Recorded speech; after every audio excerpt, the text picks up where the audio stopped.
ओम नमो भगवते वासुदेवाय। ओम नमो भगवते वासुदेवाय। ओम नमो भगवते वासुदेवाय।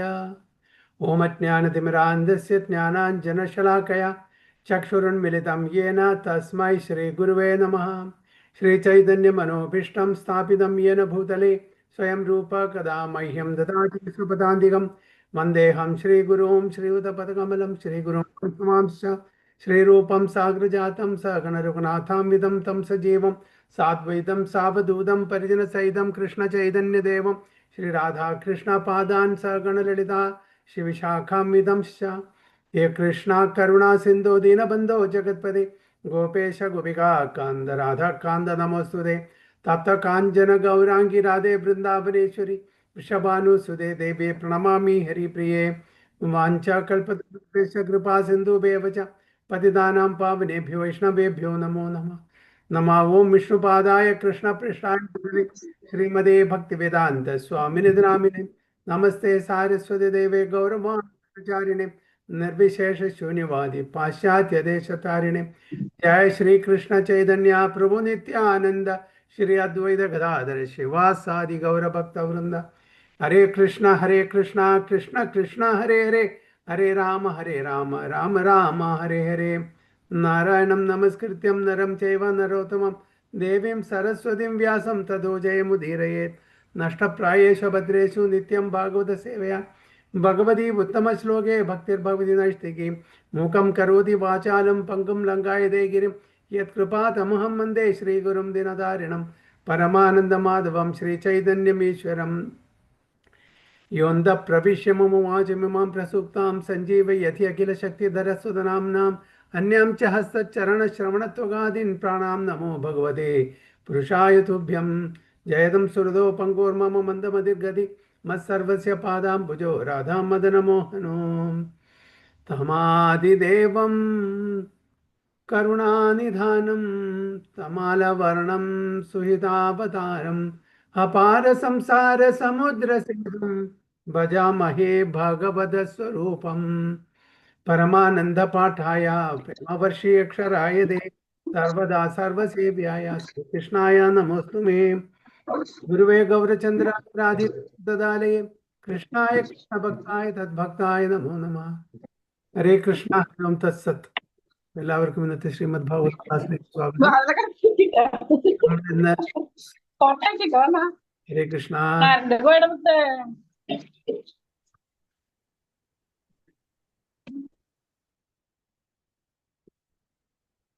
അപ്പൊ നമ്മൾ ഇന്ന് ശ്രീമദ് ഭാഗവതം പ്രഥമസ്കന്ധം 13-ാമത് അധ്യായം 23-ാമത്തെ ശ്ലോകം മുതൽക്കാണ് വായിക്കുന്നത്. ഹോ മഹീയാഷി ജന്തോർ ജീവിതാസ യഥാ ഭവാൻ ഭീമാപവർജിതം പിണ്ഡം ആദത്തെ ഗൃഹപാലവത്.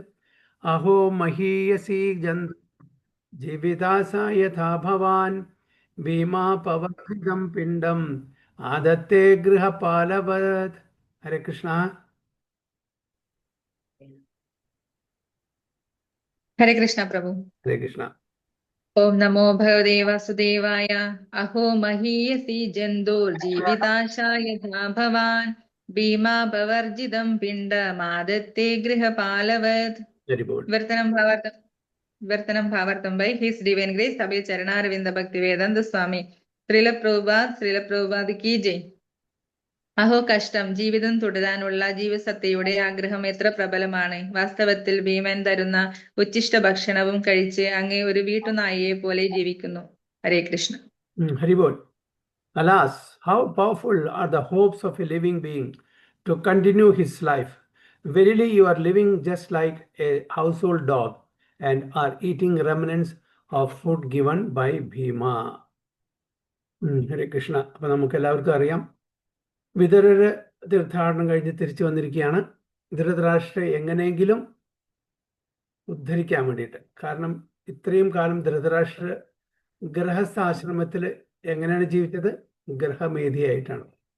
എന്താണ് ഗൃഹമേധി എന്ന് പറഞ്ഞാൽ? തൻ്റെ ഇന്ദ്രിയ തൃപ്തിക്ക് വേണ്ടി മാത്രം ജീവിക്കുന്ന ഒരുത്ത്. ആശ്രമം ഗൃഹസ്ഥ ആണെങ്കിലും കൂടിയിട്ട് നമ്മളുടെ ഉദ്ദേശം എന്താണ്? ഈശ്വര സാക്ഷാത്കാരമല്ല, പൂർണ്ണമായിട്ടും ഇന്ദ്രിയ തൃപ്തി. എന്താണ് ഇന്ദ്രിയ തൃപ്തി? തൻ്റെ മക്കളെ രാജാവായിട്ട് വായിക്കണം. അതിനുവേണ്ടി എന്ത് വേണമെങ്കിലും ചെയ്യാൻ എല്ലാവരും, ഈവൻ ശ്രീകൃഷ്ണ ഭഗവാനും വിതുരനും സഞ്ജയനും ഒക്കെ ധൃതരാഷ്ട്രയെ പറഞ്ഞിട്ട് മനസ്സിലാക്കാൻ ശ്രമിച്ചു. ആ സമയത്ത് എല്ലാം വളരെ നന്നായിട്ട് കേൾക്കും. അത് കഴിഞ്ഞാൽ എല്ലാം കാർമേഘം വന്ന് മൂടിയ പോലെ, ഒന്നും മനസ്സാവാത്ത പോലെ, വീണ്ടും കവേർഡ് ബൈ ക്ലൗഡ്സ് അല്ലേ. അപ്പോൾ ആ സമയത്തെല്ലാം കേൾക്കും, അത് കഴിഞ്ഞാൽ പോയി. അപ്പോൾ അങ്ങനെ ആ ഒരു പുത്രവാത്സല്യം കൊണ്ടും തൻ്റെ ഇന്ദ്രിയ ആസക്തി കൊണ്ടും മെറ്റീരിയൽ അറ്റാച്ച്മെൻറ്റും കൊണ്ടും ഗൃഹമേധിയായിട്ട്, പൂർണ്ണമായിട്ടും ഗൃഹമേധിയായിട്ട് ജീവിക്കുന്ന ഒരു അവസ്ഥയിലായിരുന്നു ആര്? ധൃതരാഷ്ട്രൻ. അപ്പോൾ എന്തായാലും യുദ്ധമെല്ലാം കഴിഞ്ഞു, ഇപ്പം തൻ്റെ പദവിയെല്ലാം പോയി, ഇപ്പം മറ്റുള്ളവരുടെ ആശ്രയത്തിലാണ് ജീവിക്കുന്നത്. അതുകൊണ്ട് എസ്പെഷ്യലി ഇവിടെ ഈ ശ്ലോകത്തിൽ വളരെ ക്ലിയർ ആയിട്ട് പറയുന്നുണ്ട്, eating remnants of food given by Bhima. Okay, അതിന് ഭീമന്റെ ഉച്ഛിഷ്ടം കഴിക്കുന്ന ഒരു വീട്ടുനായെ പോലെ, അത്രയും സ്ട്രോങ് ആയിട്ടുള്ള വാക്കുകളാണ് യൂസ് ചെയ്യുന്നത്. അങ്ങനത്തെ ഒരു സ്ഥിതിയിലാണ് ധൃതരാഷ്ട്രൻ. എന്നാലും അവിടുന്ന് തൻ്റെ കംഫോർട്ട് സോണിൽ നിന്ന് പോകാൻ ആഗ്രഹിക്കുന്നില്ല. ഈ സമയത്തെങ്കിലും ഒരു ബുദ്ധി, ഒരു കോമൺ സെൻസ് ഇല്ല, അതുമില്ല. അപ്പൊ ആ സമയത്തെങ്കിലും ഞാൻ പറഞ്ഞാൽ കേൾക്കും എന്നുള്ള ആ ഒരു വിശ്വാസത്തോടുകൂടിയാണ് വിതുരർ അവിടെ വരുന്നത്. അപ്പൊ നമ്മളെ അതായത് മെറ്റീരിയൽ അറ്റാച്ച്മെന്റ് അത്ര സ്ട്രോങ് ആണ് നമ്മളുടെ ഭൗതിക തലത്തിലുള്ള ഞാൻ, എൻ്റേത് എന്നുള്ള ഈ അറ്റാച്ച്മെന്റ് ഇല്ലേ, അതായത് എന്നോടും എൻ്റെ ശരീരത്തിനോടും എൻ്റേതായിട്ടുള്ള എക്സ്റ്റെൻഡഡ് സെൻസ് ഗ്രാറ്റിഫിക്കേഷൻ, അതായത് ഭാര്യ, ഭർത്താവ്, മക്കള്, കൂട്ടുകാര്, പിന്നെ രാജ്യം, ഇങ്ങനെയുള്ള എക്സ്റ്റെൻഡഡ് സെൻസ് ഗ്രാറ്റിഫിക്കേഷനും നമ്മളുടെ തലയിൽ കയറി കഴിഞ്ഞാൽ ബാക്കിയെല്ലാം നമ്മൾ മറക്കും. അതുകൊണ്ട് ഈവൻ കുലശേഖര ആൾവാരും അതാണ് പറയുന്നത് അല്ലെ, കൃഷ്ണത്വതീയ പദ പങ്കജ പഞ്ചരാന്തം അദ്വൈവമേ വിഷ്ണു മാനസ രാജഹംസ പ്രാണപ്രയാണ സമയേ കപടമാനഭിത്തേ കണ്ടാവരോധന വിധോ സ്മരണം.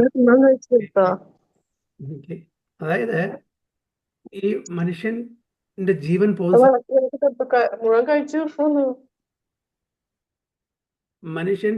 പോകുന്ന സമയത്ത് കഫവാത പിത്തം, ഇതിന്റെ ആ ഇംബാലൻസ്, അത് കാരണം എന്താണ്? നമ്മുടെ കണ്ഠത്തില് ഭഗവാന്റെ നാമം ചൊല്ലാനോ അല്ലെങ്കിൽ നമ്മുടെ സ്മരണയിൽ ഭഗവാന്റെ നാമം വരില്ല. കാരണം പൂർണ്ണമായിട്ടും നമ്മൾ ഈ ഇന്ദ്രിയ തൃപ്തി, ഇന്ദ്രിയ ഭോഗത്തിൽ ഏർപ്പെട്ടിരിക്കുന്നു. അപ്പോൾ ഈ ആശ, നമ്മളുടെ ആശ ഒരിക്കലും നശിക്കില്ല. അപ്പൊ നമ്മള് ഈ മനുഷ്യജന്മം എന്തിനാണ് ഉപയോഗിക്കേണ്ടത്? ഇത് പറഞ്ഞു തരാൻ വല്ലവരും വേണം, അല്ലെങ്കിൽ സ്വയം ഇത് മനസ്സിലാക്കണം. ഇത് രണ്ടും ഇല്ലെങ്കിൽ തീർച്ചയായിട്ടും ഭഗവാന്റെ സ്മരണം ഒരിക്കലും ഉണ്ടാവില്ല. ഇവൻ ആദി ശങ്കരാചാര്യർ അതാണ് പറയുന്നത്. ആദി ശങ്കരാചാര്യർ എന്ന് പറയുന്നത് അംഗം ഗലിതം ഫലിതം മുണ്ടം ദശനവിഹീനം ജാതം തുണ്ടം വൃദ്ധോ യാതി ഗൃതീവാദണ്ഡം തഥാപിന മുഞ്ചതി ആശാപിണ്ഡം. ആദി ശങ്കരാചാര്യർ എന്ന് പറയുന്നത് അംഗം ഗലിതം, നമ്മളുടെ ദേഹത്തിലെ അംഗങ്ങളെല്ലാം ഗളിതം പറഞ്ഞാൽ അത് വീക്കായി, ക്ഷീണിച്ചു പോയി, ഒന്നിനും കൊള്ളില്ല. ഇത്രയും വൃദ്ധാവസ്ഥയിൽ ഈവൻ സെൻസ് ഗ്രാറ്റിഫിക്കേഷൻ, ഇന്ദ്രിയ തൃപ്തി ചെയ്യാനുള്ള ആ ഒരു സ്ട്രെങ്ത്, കഴിവ് അവനവന്റെ അവയവങ്ങൾക്ക്, അവനവന്റെ അംഗത്തിനില്ല. അംഗം ഗളിതം, ഫലിതം മുണ്ടം, വൃദ്ധനായി, തലയിൽ മുടിയൊന്നുമില്ല, മൊട്ടയായി, എല്ലാ പല്ലുകളും വീണുപോയി. എന്നിട്ടും വൃദ്ധാവസ്ഥയിലെ വടി പിടിച്ചിട്ട് നടക്കുന്ന, രണ്ടു കാലം നടക്കാൻ പറ്റില്ല, മൂന്നാമത്തെ ഒരു സപ്പോർട്ട് വേണം. എന്നിട്ടും ആശാപിണ്ഡം എന്നാണ് പറയുന്നത്. തഥാപി മുഞ്ചതി ആശാപിണ്ഡം. ഇത്രയൊക്കെ ആയിട്ടും വയസ്സായി, വായിൽ പല്ലില്ല, കാണുന്നില്ല, കേൾക്കുന്നില്ല, ഇന്ദ്രിയങ്ങൾ ശരിക്കും വർക്ക് ചെയ്യുന്നില്ല, ശരീരമെല്ലാം ക്ഷീണിച്ചു, എന്നിട്ട് നമ്മുടെ ആശകൾക്ക് യാതൊരു കുറവുമില്ല. അതിങ്ങനെ കൂടി വരികയാണ് ആശാപിണ്ഡം. ആദി ശങ്കരാചാര്യനും അതാണ്. അപ്പൊ ഈ അവസ്ഥയിലാണ് ഇവിടെ അല്ലേ ആര്? ധൃതരാഷ്ട്രൻ. അപ്പൊ അങ്ങനത്തെ അവസ്ഥയിൽ നിന്ന് ഒരാളെ പെട്ടെന്ന് കൊണ്ടുവരാൻ ബുദ്ധിമുട്ടാണ്. ജീവിതകാലം മുഴുവനും ഇങ്ങനെ ഇന്ദ്രിയ തൃപ്തിക്ക് ഇന്ദ്രിയ ഭോഗത്തിന് വേണ്ടി പരിശ്രമിച്ച് ജീവിച്ച് ഒരാളെ പെട്ടെന്ന് അന്ന് കൊണ്ടുവരാനും ബുദ്ധിമുട്ടാണ്. പക്ഷേ ഭഗവാന്റെ കൃപ വിതുരരുടെ ആ ഒരു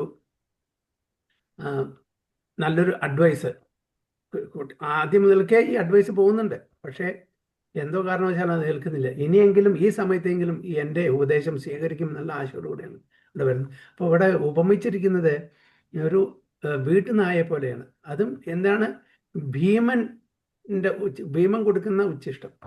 കാരണം തൻ്റെ 100 മക്കളെയും ആരാണ് വഹിച്ചിരിക്കുന്നത് യുദ്ധത്തില്? ഭീമൻ. അങ്ങനത്തെ ഒരു വ്യക്തിയുടെ ഉച്ഛിഷ്ടം കഴിച്ച് ജീവിക്കാനുള്ള ഒരു അവസ്ഥയാണല്ലോ ഇപ്പോൾ. എന്നിട്ടും അവിടുന്ന് പോകുന്നില്ല എന്നാണ് പറയുന്നത്. ഇങ്ങനത്തെ ഒരു പരിസ്ഥിതിയും കൂടി എങ്ങനെയെങ്കിലും അവിടുന്ന് പോകണ്ടേ? അതില്ല.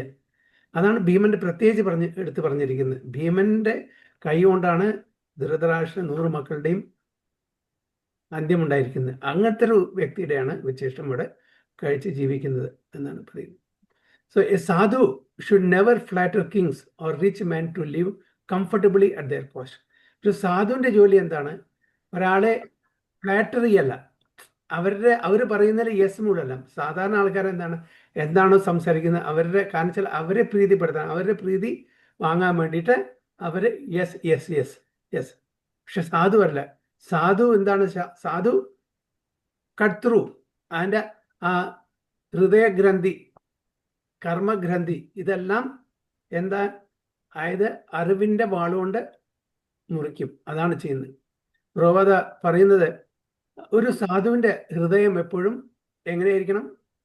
വെണ്ണ പോലെ ആയിരിക്കണം. വെണ്ണ വളരെ സോഫ്റ്റ്. ഓക്കെ. പക്ഷേ തൻ്റെ സ്പീച്ച്, തൻ്റെ നാവ് എങ്ങനെയായിരിക്കണം? ആവശ്യാനുസരിച്ച് ഉപയോഗിക്കണം. അത് ചിലപ്പോൾ വെണ്ണയായിരിക്കാം, ചിലപ്പോൾ അത് വളരെ മൂർച്ചയുള്ള ഒരു വാളിൻ്റെ സമാനമായിരിക്കും. അപ്പോൾ ഇവിടെ വിതുരരെ എങ്ങനെയാണ് തൻ്റെ സ്പീച്ചിൻ്റെ, തൻ്റെ നാവിനെ എങ്ങനെയാണ് വളരെ മൂർച്ചയുള്ള ഒരു വാള് പോലെയാണ് ഇവിടെ യൂസ് ചെയ്യുന്നത്. Strong words. ഇത്രയും സ്ട്രോങ് വേർഡ്സ് ചില ആൾക്കാർ വിചാരിക്കും എന്തിനാണ് ഇങ്ങനെ പറയുന്നത് അല്ലേ? പക്ഷെ അതിലാണ് നന്മ അവരുടെ. ഇത്രയും കാലം ഇതെല്ലാം നല്ല രീതിയിൽ പറഞ്ഞിട്ട് കേൾക്കുന്നില്ല. അപ്പൊ ഇപ്പോഴും കേൾക്കട്ടെ വിചാരിച്ചിട്ട്. നേരെ മറിച്ച് ഒരു പൊളിറ്റീഷ്യൻ എങ്ങനെയാണ്? പൊളിറ്റീഷ്യന്റെ ഹൃദയം കഠോരമായിരിക്കും. അത് ഒരു സോഡ് പോലെ ആയിരിക്കും, നല്ല മൂർച്ചയുള്ള വാള് പോലെ ആയിരിക്കും. നാവ് എപ്പോഴും അത് സോഫ്റ്റ് ആയിരിക്കും. കാരണം എന്താണ്? കാര്യം സാധിക്കണം. അത് ലിപ്സ്, അതായത് നാവിന്ന് വരുന്നതാണ്, ഹൃദയത്തിൽ നിന്ന് വരുന്നതല്ല. പുറമേ കാണിക്കാൻ വേണ്ടിയിട്ട്, എക്സ്റ്റേണലി അവരുടെ കാര്യങ്ങൾ സാധിക്കാൻ വേണ്ടിയിട്ട് നല്ല രീതിയിൽ അവര് പോളിഷ് ചെയ്തിട്ട് അവർ പറയും. പക്ഷെ അങ്ങനെയല്ല. ഒരു സാധു പറഞ്ഞാൽ കട്ട് ചെയ്യേണ്ട അടുത്ത് കട്ട് ചെയ്യും. കാരണം വെച്ചാൽ അതിലാണ് അവരുടെ നന്മ. അപ്പോൾ നമുക്ക് 2 നേച്ചർ ഉണ്ട്. 2 nature, higher nature and lower nature. Okay. His holiness Radhanath Swami പറയുന്ന പോലെ നമ്മുടെ ഹൃദയത്തിലെ, നമ്മളുടെ കൂടെ ഒരു ഗുഡ് ഡോഗ് ഉണ്ട്, ഒരു ബാഡ് ഡോഗ് ഉണ്ട്. ഗുഡ് ഡോഗ് സ്പിരിച്വൽ ആയിട്ടുള്ള, ബാഡ് ഡോഗ് നമ്മുടെ അനർത്ഥങ്ങൾ. അപ്പൊ നമ്മളെ എന്തിനോടായിരിക്കണം അടുക്കേണ്ടത്? ഹയർ നേച്ചർ, ലോവർ നേച്ചർ അല്ല. ഇവിടെ ധൃതരാഷ്ട്രക്ക് നല്ല നല്ല അവസരങ്ങൾ കിട്ടി. എനിക്ക് മഹാജനങ്ങളുടെ കൂടെയായിരുന്നു. ആരൊക്കെയായിരുന്നു? ഭീഷ്മ പിതാമഹൻ ഒരു മഹാജനം, വിതുരൻ ധർമ്മരാജാവ് ഒരു മഹാജനമാണ്. അവരുടെ സമ്പർക്കം, അവരുടെ ആ ഒരു അസോസിയേഷൻ കിട്ടിയിട്ടും അദ്ദേഹം എന്താണോ ഓപ്റ്റ് ചെയ്തത്? അദ്ദേഹം ഓപ്റ്റ് ചെയ്തത് ആരുടെ കൂടെ സമ്പർക്കത്തിലാണ്, ആരുടെ സംഘത്തിലാണ് അദ്ദേഹം ജീവിച്ചത്? തൻ്റെ മക്കളുടെ, ദുര്യോധനാദികളുടെ, അല്ലേ? കർണന്റെ, ശകുനിയുടെ.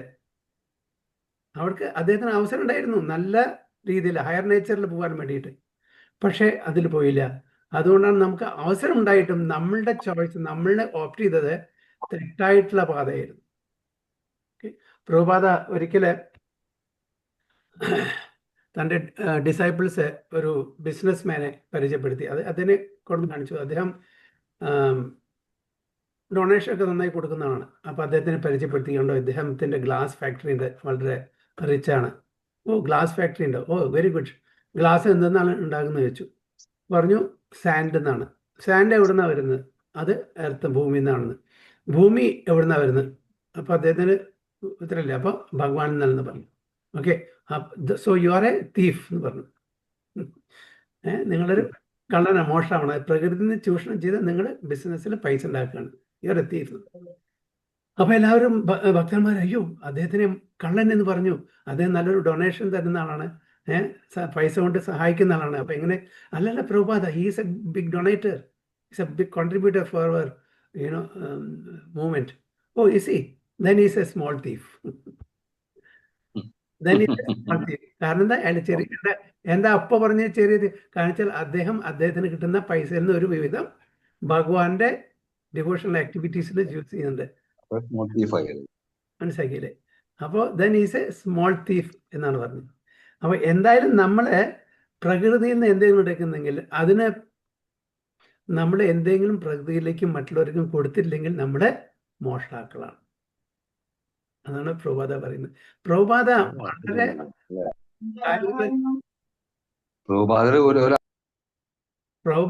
വളരെ സ്ട്രോങ് ആണ്. ആൽഫ്രഡ് ഫ്രോഡ് പ്രാവശ്യം വന്നു, ആദ്യമായിട്ട് വന്നതാണ്. ഡിസൈപ്പിൾസ് കൊണ്ടുവന്നു. ആൽഫ്രഡ് ഫ്രോഡ് നമുക്കറിയാം, ഇപ്പോൾ TOVPയിലെ ചെയർമാനാണ്. ഹെൻറി ഫോർഡിന്റെ ഗ്രാൻഡ് സൺ ആണ്. വലിയ റിച്ച് ഫാമിലിയിൽ നിന്നാണ്, വലിയ ബിസിനസ് എംപയറിലാണ് ഫോർഡ് കമ്പനിയൊക്കെ. അപ്പോൾ അദ്ദേഹത്തിനെ ഇൻട്രൊഡ്യൂസ് ചെയ്ത്, this is Alfred fraud, grand son of Henry Ford, is billionaire. അപ്പോൾ ഉടനെ ചോദിച്ചു Prabhupada, now so were is Henry Ford now? എന്തായാലും അർത്ഥം, അതായത് ഇത്രയൊക്കെ പൈസ ഉണ്ടായിട്ടും ഇത്രയൊക്കെ എല്ലാം സ്ഥാനം മാനങ്ങളെല്ലാം ആയിട്ടും ഹെൻറി ഫോർഡ് ഇപ്പൊ എവിടെ? അതായത് അറിയില്ല, അദ്ദേഹം എവിടെയാണെന്ന് അറിയില്ല. അപ്പോൾ അദ്ദേഹത്തിന്റെ കണ്ണുകൾ തുറന്നു. അതായത് ഇതെല്ലാം ടെമ്പററി ആണ്, ഈ പദവികളെ, ഈ ഐശ്വര്യങ്ങളെ, ഈ സമ്പത്ത്, ഇതെല്ലാം ടെമ്പററി ആണെന്ന് പറഞ്ഞു കൊടുക്കുകയാണ്. ഇതാണ് പ്രഭുപാദ് ചെയ്തത്. അപ്പോൾ അങ്ങനെ സാധു പറഞ്ഞാൽ പോളിഷ് ചെയ്യുന്ന ആൾക്കാരല്ല, നമ്മൾ പറയുന്നതിന് യെസ് മൂന്നുന്ന ആൾക്കാരല്ല. എന്താണോ നമ്മുടെ ജീവിതത്തിന് നന്മ, അതെന്താണോ അതാണ് ചെയ്യുന്നത്. അങ്ങനെ അതാണ് ഇവിടെ. ചില സമയത്ത് വളരെ സ്ട്രോങ് ആയിരിക്കും, എന്നാൽ എല്ലാ സമയത്തും അല്ലേ. അതായത് സർക്കംസ്റ്റൻസസ്, അതിൻ്റെ പരിസ്ഥിതി അനുസരിച്ചിട്ട് അവർ ചിലപ്പോൾ നല്ല രീതിയിലും ചിലപ്പോൾ സ്ട്രോങ് ആയിട്ടുള്ള വാക്കുകളും അവർ ഉപയോഗിക്കും. ഓക്കെ. ഇപ്പോൾ നാരദ മഹർഷി മൃഗാരിയുടെ അടുത്ത്, മൃഗാരി ഇങ്ങനെ, അതായത് മൃഗങ്ങളെ പകുതി കൊന്ന് അതിൽ ആസ്വാദനം കാണുന്ന ഒരു വ്യക്തിയായിരുന്നു. അപ്പം നാരദ മഹർഷി ചോദിച്ചു, എന്താണ് ചെയ്യുന്നത്?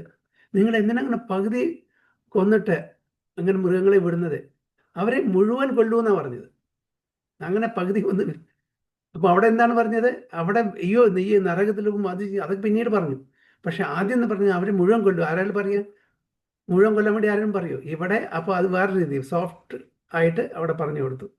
പിന്നീട് അതിൻ്റെ സിൻഫുൾ റിയാക്ഷൻസും കാര്യങ്ങളൊക്കെ പറഞ്ഞ് മനസ്സിലാക്കി കൊടുത്തതാണ് മൃഗാരി എന്താ ഒരു നല്ലൊരു ഭക്തനായിട്ട് തീർന്നത്, അല്ലേ? ഇവിടെ വിദുരര് ധൃതരാഷ്ട്രരോട് അങ്ങനെ സൗമ്യഭാവത്തിലാണ് അല്ല, ആദ്യമൊക്കെ ഉപയോഗിച്ചു. പിന്നീട് ഈ സമയത്തല്ല, അവിടെ റിയലി ഷാർപ്പായിട്ടുള്ള സോഡ്, ഷാർപ്പായിട്ടുള്ള ഒരു വാള് കൊണ്ടാണ് അവിടെ ആ പ്രയോഗം ചെയ്തത്. അപ്പോൾ അങ്ങനെ സാധുജനങ്ങളെ വളരെ വേണ്ടുന്ന സമയത്ത് സർക്കംസ്റ്റൻസസ്, കേസ് ബൈ കേസ്, അവർ ചിലപ്പോൾ നല്ല വാള്, കാരണം നമ്മളുടെ കർമ്മഗ്രന്ഥിയെ അതിനെ കട്ട് ത്രൂ ചെയ്യണം, അല്ലാണ്ട് ഒരു നിവൃത്തിയില്ല. എന്നാൽ മാത്രമേ നമുക്ക് അതിൽ നിന്ന് പുറത്ത് കിടക്കാൻ പറ്റുള്ളൂ. അതാണ് ഇവിടെ ചെയ്യുന്നത്. അപ്പോൾ Dhritarashtra is a typical example of an attached old man in household life.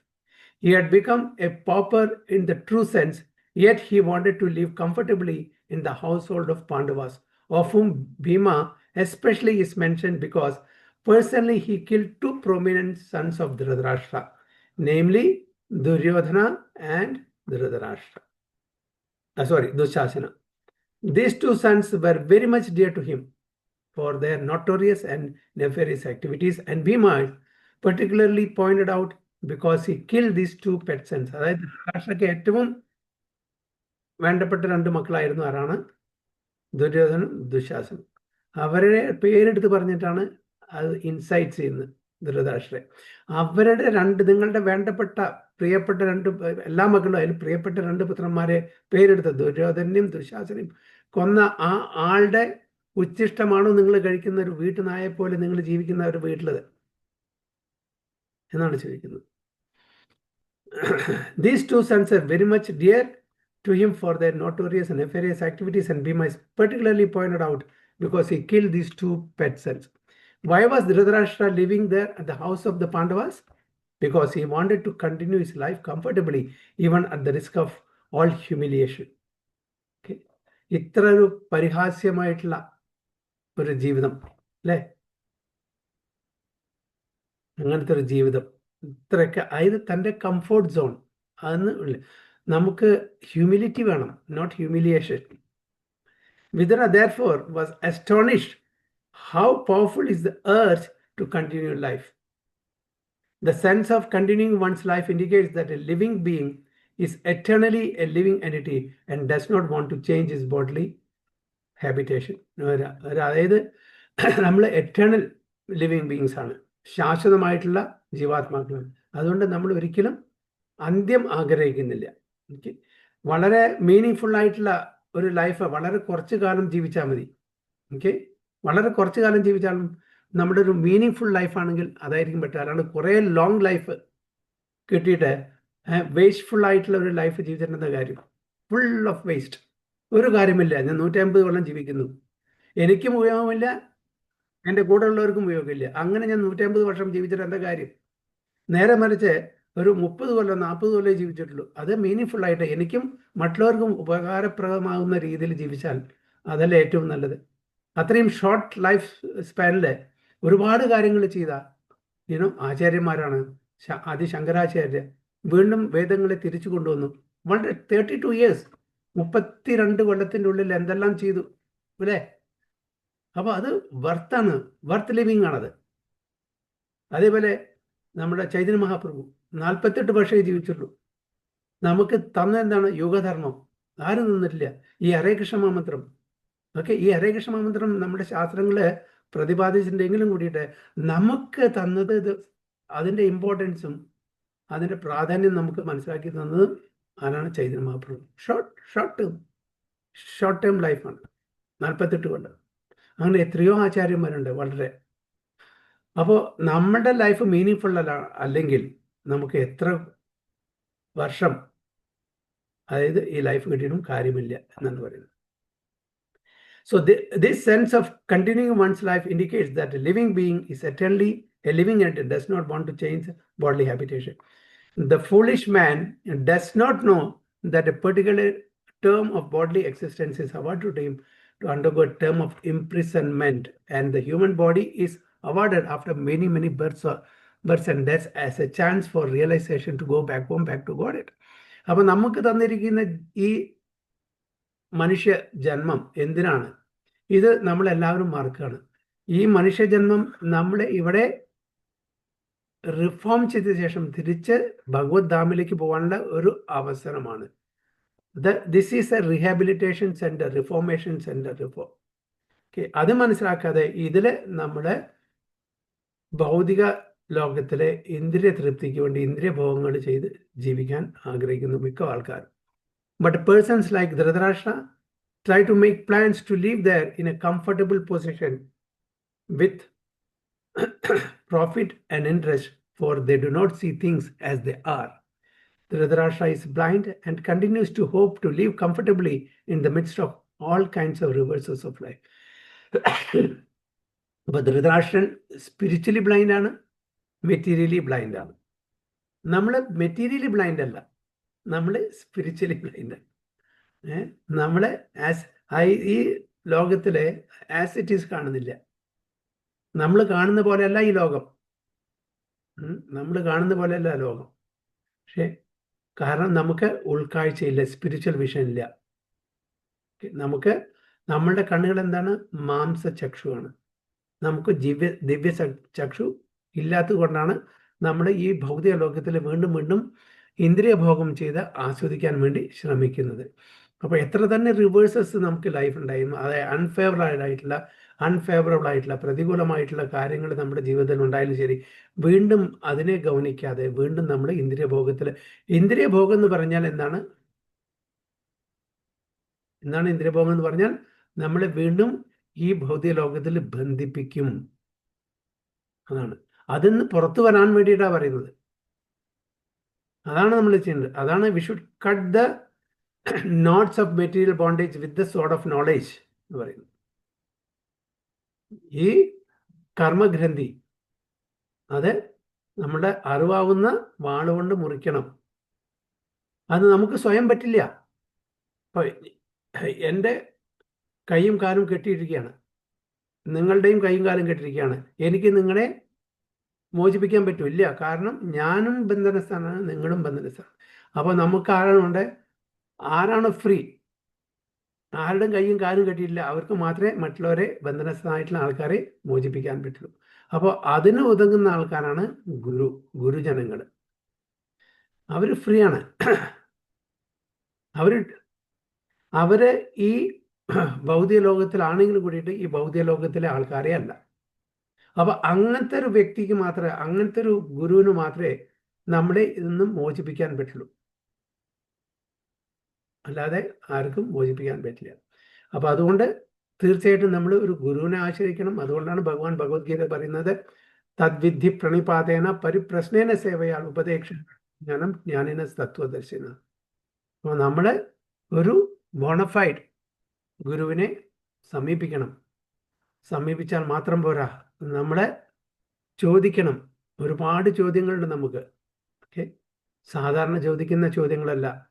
സാധാരണ ചോദിക്കുന്ന ചോദ്യങ്ങൾ എന്താണ്? നമുക്ക് പൈസ എങ്ങനെ കൂടുതലുണ്ടാക്കാം, ഓക്കെ, നല്ല വീട് എങ്ങനെ ഉണ്ടാക്കാം, നല്ല കാർ എങ്ങനെ വാങ്ങിക്കാം, ഇതെല്ലാം എല്ലാവരും ചോദിക്കുന്ന ചോദ്യങ്ങളാണ്. അത് ഈവൻ അനിമൽസ്, മൃഗങ്ങളും പക്ഷികളെല്ലാം ചോദിക്കുന്നത്, ഇന്ന് ഭക്ഷണം എവിടുന്ന് കിട്ടും, നാളെ എനിക്ക് കിട്ടുമോ? ഈ ചോദ്യങ്ങളൊക്കെ എല്ലാവരും ചോദിക്കും. പക്ഷെ അതല്ല ചോദിക്കണ്ടേ, ഞാൻ എവിടുന്ന് വരുന്നു, ആരാണ് ഭഗവാൻ, എൻ്റെ ഈ ജന്മത്തിൻ്റെ ഉദ്ദേശം എന്താണ്, ഇതെല്ലാം ചോദിക്കണം. ഇതാണ് അത് പരിപ്രശ്നേന, പിന്നുന്ന സേവനം. സേവിക്കണം നമ്മൾ. ഓക്കെ, തന്നെ ഗുരുമഹാരാജിനെ സേവിക്കണം. സേവിച്ചാൽ മാത്രമേ, അവരുടെ പ്രീതി ഉണ്ടെങ്കിൽ, അവരുടെ അനുഗ്രഹം ഉണ്ടെങ്കിൽ മാത്രമേ നമ്മളുടെ കണ്ണുകൾ തുറക്കുകയുള്ളൂ, ജ്ഞാനം നമുക്ക് കിട്ടുകയുള്ളൂ. അപ്പോഴേ നമുക്ക് ശരിക്കും കാഴ്ച കിട്ടുകയുള്ളൂ. ഇപ്പം നമ്മൾക്ക് തിമിരം ബാധിച്ചിരിക്കുകയാണ്, നമുക്ക് കാണുന്നില്ല. നമ്മൾ കാണുന്നുണ്ടെങ്കിലും അത് ശരിക്കല്ല കാണുന്നത്, നമ്മുടെ വിഷൻ ശരിക്കല്ല, സത്യാവസ്ഥ നമ്മൾ അറിയുന്നില്ല. അപ്പോൾ അതുകൊണ്ട് Dhritarashtra is blind and continues to hope to live comfortably in the midst of all kinds of reverses of life. എല്ലാ പ്രതികൂല അവസ്ഥകളിലും ഞാൻ വീണ്ടും വീണ്ടും എനിക്ക് ജീവിക്കണം എന്നുള്ള ആഗ്രഹം, ത്വര, അത് വിട്ടുപോകുന്നില്ല. Dhritarashtra, a sadhu like Vidura is meant to awaken such blind persons and thus help them go back to Godhead, where life is eternal. അതാണ് ഒരു സാധുവിൻ്റെ ഉദ്ദേശം തന്നെയാണ്. ഒരു സാധു ജനങ്ങൾ മുമ്പത്തെ കാലത്ത് വീട്ടിലൊക്കെ വരിക എന്ന് പറഞ്ഞാൽ ആ വീട്ടുകാരുടെ ഭാഗ്യമാണ്. ഇന്ന് സാധു ജനങ്ങൾ വീട്ടിൽ വരാമെന്ന് പറഞ്ഞാൽ അവർ ആദ്യം തന്നെ കണ്ടാൽ അവർ വാതിലടയ്ക്കും, അല്ലേ, ജനലടയ്ക്കും, അവിടെ ആരുമില്ല ബോർഡ് എഴുതി വയ്ക്കും. കാരണം അവരത് എന്താ പേര്, ഭിക്ഷക്കാർ വരാമെന്ന് വിചാരിക്കുന്നത്. ശരിക്കും ഒരു സാധു വരാമെന്ന് പറഞ്ഞാൽ നമ്മളെ എൻലൈറ്റൻ ചെയ്യാൻ വരാണ്, നമ്മളെ ഉദ്ധരിക്കാൻ വേണ്ടി വരാണ്, നമ്മളുടെ നന്മയ്ക്ക് വേണ്ടിയിട്ടാണ് അവർ പറഞ്ഞത്, അല്ലാണ്ട് അവർ ഭിക്ഷ യാചിക്കാനല്ല. സാധു പറഞ്ഞ അങ്ങനെയാണ്. Once going there no one wants to come back to this material world of miseries. യത് ഗത്വാൻ അനുവർത്തന്റെ തദ്ധാമ പരമം, അല്ലെ, ഭഗവാന്റെ ധാമിൽ എത്തിക്കഴിഞ്ഞാൽ കാണിച്ചാൽ അവിടെ എന്താണ്, കുണ്ഠിതങ്ങളില്ല, കുണ്ഠമില്ലാത്ത സ്ഥലമാണ് വൈകുണ്ഠം. മിസറീസ് ഇല്ലാത്ത, ക്ലേശങ്ങളില്ലാത്ത. ഒരാളും തിരിച്ചു വരാൻ ആഗ്രഹിക്കുന്നില്ല. We can just imagine how responsible a task is entrusted to a sadhu like Mahatma Vidura. അപ്പോൾ അവരെല്ലാം എന്താണ് ഇത്രയും ബുദ്ധിമുട്ടും ക്ലേശങ്ങളും അനുഭവിച്ചിട്ട് ഈ കാര്യങ്ങളെല്ലാം ഏറ്റെടുക്കണം? കാരണം അവരുടെ കരുണ, കമ്പാഷൻ, മറ്റുള്ള ജീവാത്മാക്കളുള്ള കമ്പാഷൻ. എങ്ങനെയെങ്കിലും അവർ രക്ഷപ്പെടട്ടെ ഈ ക്ലേശ നിറഞ്ഞിട്ടുള്ള ഭൗതിക ലോകത്തു നിന്ന്. അതാണ് അവരുടെ ആഗ്രഹം. ടെക്സ്റ്റ് 24. നിസൃഷ്ടോ ദത്തശ്യാം ജരോദാരശ്ച ദൂഷിതാം ഋതം ക്ഷേത്രം ധനം യേഷാം തദ്ദത്തേരസുഭി കിയാത് അഗ്നിർനിഷ്ഠിഷ്ടോ ദത്തസ്യ ഗരോദാരശ്ച ദൂഷിതാം ഋതം ക്ഷേത്രം ധനം യേഷാം തദ്ദത്തേരസുഭി കിയാത്. ഹരേ കൃഷ്ണ. ഹരേ കൃഷ്ണ പ്രഭുജി, പ്രണാമം. ആ ഓം നമോ ഭഗവതേ വാസുദേവായ. അഗ്നിർനിസൃഷ്ടോ ദത്തശ്ച ഗരോദാര ച ദൂഷിതാഃ ഋതം ക്ഷേത്രം ധനം യേഷാം തദ്ദത്തൈരസുബേകിയാത്. വിവർത്തനം. ശ്രീലപ്രഭുപാദിക്ക് ജയ്. വിഷം നൽകിയും അഗ്നിക്കിരയാക്കിയും അങ്ങ് വധിക്കാൻ ശ്രമിച്ചവരുടെ ഔദാര്യത്താൽ ഉപജീവനം നടത്തി അധപ്പതിച്ച ജീവിതം നയിക്കേണ്ട യാതൊരു ആവശ്യവുമില്ല. താങ്കൾ അവരുടെ രാജ്യവും സമ്പത്തും അപഹരിക്കുക മാത്രമല്ല, അവരുടെ പത്നിമാരിൽ ഒരുവളെ അപമാനിക്കുക കൂടി ചെയ്തു. അങ്ങനെയുള്ള അങ്ങേക്ക് അവരുടെ ഔദാര്യത്തിന് കീഴിൽ കഴിയാനുള്ള അർഹത തീരെയില്ല. ഹരേ Krishna. ഹരിബോൾ. There is no need to live a degraded life and subsist on the charity of those whom you try to kill by arson and poisoning. You also insulted their married wife and usurped their kingdom and wealth. എന്നാണ് വിതുര പറയുന്നത്. അതായത് നിങ്ങൾക്ക് ഇങ്ങനൊരു ഏറ്റവും തരം താഴ്ന്നിട്ടുള്ള ഒരു ജീവിതം ജീവിക്കാനുള്ള ഒരാവശ്യമില്ല. മറ്റുള്ളവരുടെ ചാരിറ്റി, ആരെയാണോ വധിക്കാൻ ശ്രമിച്ച അവരുടെ ഔദാര്യത്തിൽ നിന്ന് ജീവിക്കേണ്ട എന്താണ് ആവശ്യം? ഓക്കെ, അപ്പോൾ എല്ലാ ആത്തത്തായി അല്ലേ, അതായത് ആത്തത്തായി എന്ന് പറയുന്നത് തീവ്രവാദികൾ, അതേപോലുള്ള കാര്യങ്ങളാണ്. വിഷം കൊടുത്തു കൊല്ലാൻ ശ്രമിച്ചു അല്ലേ, അഗ്നി കൊണ്ട് വീട് മുഴുവന് ചുട്ടുകരിച്ചിട്ട് അവരെ കൊല്ലാൻ ശ്രമിച്ചു. അതേപോലെ തന്നെ അവരുടെ സ്വത്ത് മുഴുവൻ അപഹരിച്ചെടുത്തു. അവരുടെ ഭാര്യയായിട്ടുള്ള പാഞ്ചാലിയെ, ദ്രൗപദിയെ വസ്ത്രാക്ഷേപം ചെയ്തിട്ട് അവരെയും അങ്ങനെ ആക്ഷേപിച്ചു. അതെല്ലാം എന്താണ്? ഇവരെല്ലാം എന്താണ്? ആത്തത്തായി, അല്ലെങ്കിൽ ഇവരെല്ലാം വധിക്കപ്പെടേണ്ടവരാണ്. ഇവരെല്ലാം വധിക്കാനുള്ള അവകാശം നമ്മുടെ വേദങ്ങളിൽ പറഞ്ഞിട്ടുണ്ട്. ഇങ്ങനെ ആരാണോ നമ്മളെ വിഷം കൊടുത്തിട്ടോ അഗ്നി കൊണ്ടോ ഇങ്ങനെയൊക്കെ ഉപദ്രവിക്കുന്ന അവരെ നമുക്ക് കൊല്ലാനുള്ള അധികാരമുണ്ട് എന്നാ പറയുന്നത്. അപ്പോൾ ഇതിലെ ധൃതരാഷ്ട്ര ഇതിലെല്ലാം പങ്കാളിയാണ്, ഡയറക്റ്റ് പങ്കാളിയല്ല. ധൃതരാഷ്ട്ര ആരും ഒരിക്കലും ഡയറക്റ്റ്, ഇപ്പം ആൾക്കാർ ആർഗ്യൂ ചെയ്യാം, ധൃതരാഷ്ട്ര ഇത് പങ്കാളിയല്ലല്ലോ, ഇത് ചെയ്തത് ദുര്യോധനും ദുശാസനും ശകുനിയും ഈ പാർട്ടീസ് അല്ലേ? അല്ല, ധൃതരാഷ്ട്ര ഇതിനെല്ലാം സമ്മതം മൂളിക്കൊടുത്തു. ആസ് എ കിങ്, ഒരു രാജാവ് എന്ന നിലയിൽ അതിനെ എതിർത്തില്ല.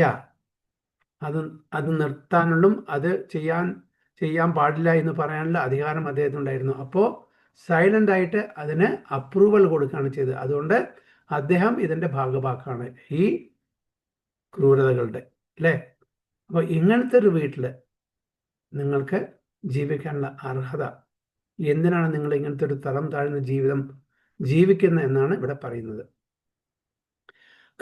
The system of Varnashrama religion sets aside a part of one's life completely for the purpose of self-realization, attainment of salvation in the human form of life. ഇപ്പോൾ വർണ്ണാശ്രമ എന്നുള്ള ആ ഒരു പ്രോസസ്, ഓക്കെ, ചാതുർവർണ്ണം മയാസൃഷ്ടം ഗുണകർമ്മ വിഭാഗശ എന്ന് പറയുന്നത് വർണ്ണം ആശ്രമം, ഓക്കെ, 4 വർണ്ണങ്ങൾ 4 ആശ്രമങ്ങൾ. ഇതെന്തിനാണ് ഭഗവാൻ ഉണ്ടാക്കിയിരിക്കുന്നത്? ഇതിലൂടെ നമുക്ക് ഈശ്വര സാക്ഷാത്കാരം നേടാം. For the purpose of self realisation and attainment of salvation in the human form of life. തിരിച്ച് നമുക്ക് ഭഗവത് ധാമിലേക്ക് പോകാനുള്ള ഒരു അവസരമാണ് ഈ വർണ്ണാശ്രമ ധർമ്മത്തിലൂടെ. പല ആൾക്കാരും വിചാരിക്കും, അതായത് നമ്മുടെ വീട്ടിൽ ഒരു നല്ലൊരു ഭക്തൻ ഉണ്ടെങ്കിൽ, ഇപ്പോൾ പ്രഹ്ലാദ് മഹാരാജിൻ്റെ ഒരാഗ്രഹം തൻ്റെ അച്ഛനെ എങ്ങനെയെങ്കിലും ഉദ്ധരിക്കണം, ഓക്കെ എന്നാണ് പറഞ്ഞത്. അപ്പം എന്താണ് നരസിംഹദേവ ഭഗവാൻ പറഞ്ഞത്? 21 ജനറേഷൻ അപ്പ് 21 ജനറേഷൻ ഡൗൺ, അവരെല്ലാം ഡെലിവേർഡ് ആയെന്നവർ. അപ്പം അതിൻ്റെ അർത്ഥം നമ്മൾ എത്ര തന്നെ പാപകർമ്മങ്ങൾ ഏർപ്പെട്ടാലും ശരി, ഒരു ഭക്തൻ നമ്മുടെ കുടുംബത്തിൽ ജനിച്ചാൽ നമ്മൾ വൈകുണ്ഠത്തിൽ തിരിച്ച് ഗോലോകത്തിൽ തിരിച്ച് ഭഗവത്ധാമിൽ പോവോ? എന്താണ് നിങ്ങളുടെ അഭിപ്രായം? ഭഗവാൻ ഏ ഭഗവാൻ അങ്ങനെയല്ലേ പറയുന്നത്? ഭഗവാൻ അങ്ങനെയാണ് പറയുന്നത്. എല്ലാവരും അതാണോ? നമ്മളെ എത്ര തന്നെ ഭഗവാൻ അപ്പൊ ഒരു അല്ല, അങ്ങനെ പോവില്ല. കാരണം നമ്മുടെ പ്രയത്നം കൂടെ വേണം. ഓക്കെ, നമ്മൾ പ്രയത്നിച്ചു, നമ്മൾ ഒരുപാട് പാപം ചെയ്ത ആൾക്കാരാണ്. ഓ അത് നമ്മുടെ കർമ്മഫലങ്ങള് നമ്മൾ തന്നെ അനുഭവിക്കണ്ടേ? വേറൊരാൾ ചെയ്തതിന്റെ പുണ്യം വേറൊരാൾക്ക് കിട്ടുമോ പ്രഭുജി? പിന്നെ അപ്പൊ ഭഗവാൻ പറഞ്ഞു തെറ്റാണെന്ന് പറയുന്നത്. You will be delivered. അങ്ങനെയല്ല. അയ്യോ, അത് പറഞ്ഞ് അവർക്ക് മറ്റേ ഭഗവത് സാക്ഷാത്കാരത്തിനുള്ള മാർഗം തെളിഞ്ഞു കിട്ടും എന്നാണ് പറയുന്നത്. അല്ലാണ്ട് അവര് ഭഗവത് ധാമത്തിലേക്ക് പോകുന്നല്ല. അവർക്ക് ഇനിയുള്ളൊരു ജന്മം ആ ഒരു ഭഗവാനെ സേവിക്കാനുള്ള ഒരു അറ്റ്മോസ്ഫിയറിലേക്ക് അവരെത്തിപ്പെടും. അവിടുന്ന് അവർക്ക് കണ്ടിന്യൂ ചെയ്യാൻ പറ്റും എന്നാണ് ഉദ്ദേശിച്ചതെന്നാണ് എനിക്ക് അറിയേണ്ടത് പ്രഭുജി. ഹരേ Krishna. Krishna, yes, exactly. You will be delivered from hellish condition.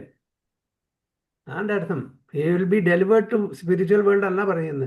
You will be delivered from where? Delivered from hellish condition. അത് തീർച്ചയായിട്ടും അത് തൻ്റെ ഒരു ഭക്തൻ ഒരു നമ്മുടെ ഫാമിലി ഉണ്ടെങ്കിൽ അറ്റ്ലീസ്റ്റ് ആ ഭക്തന്റെ സത്കർമ്മം കാരണം തീർച്ചയായിട്ടും അതായത് നരക ജീവിതം നയിക്കേണ്ടി വരില്ല. നരകത്തിൽ നിന്ന് നമുക്ക് ഡെലിവറൻസ് കിട്ടും. നോട്ട് ദാറ്റ് നമ്മൾ എത്ര തന്നെ വേണ്ടാത്ത കാര്യങ്ങൾ ചെയ്താലും ശരി, പാപകർമ്മങ്ങൾ ചെയ്താലും ശരി, just because we have taken birth in a family where devotee is there, will be delivered to Vaikuntha. No, അതല്ല അർത്ഥം. നമ്മൾ will be delivered from the hellish condition. Mataji പറഞ്ഞ പോലെ ആ ഒരു ഹെല്ലിഷ് കണ്ടീഷനിൽ നമ്മൾ ഉയർന്ന് ഒരു ഭക്തന്മാരുടെ ഫാമിലിയിൽ, ഭക്തന്മാരുടെ കുടുംബത്തിൽ നമുക്ക് ജനിച്ച് അവിടുന്ന് നമുക്ക് ഡിവോഷണൽ സർവീസ് ചെയ്തിട്ട് ഭഗവാന്റെ ധാമിലേക്ക് പോകാനുള്ള ഒരു അവസരം കിട്ടും. അതാണ് റൈറ്റ് അണ്ടർസ്റ്റാൻഡിങ്. മറ്റത് പിന്നെ യെസ്, ഭഗവാന്റെ കാരുണ്യം ഉണ്ടെങ്കിൽ. ഒന്നും കൂടെ പറയോ പ്രഭുജി? ഹരേ കൃഷ്ണ, ഒന്നും കൂടി പറയോ പ്രഭുജി? അതായത് you will be delivered your 10 life ancestors, successors എല്ലാം വിൽ ഡെലിവേർഡ്. ഫോർ എക്സാമ്പിൾ പറയാണ്, നിങ്ങൾ 7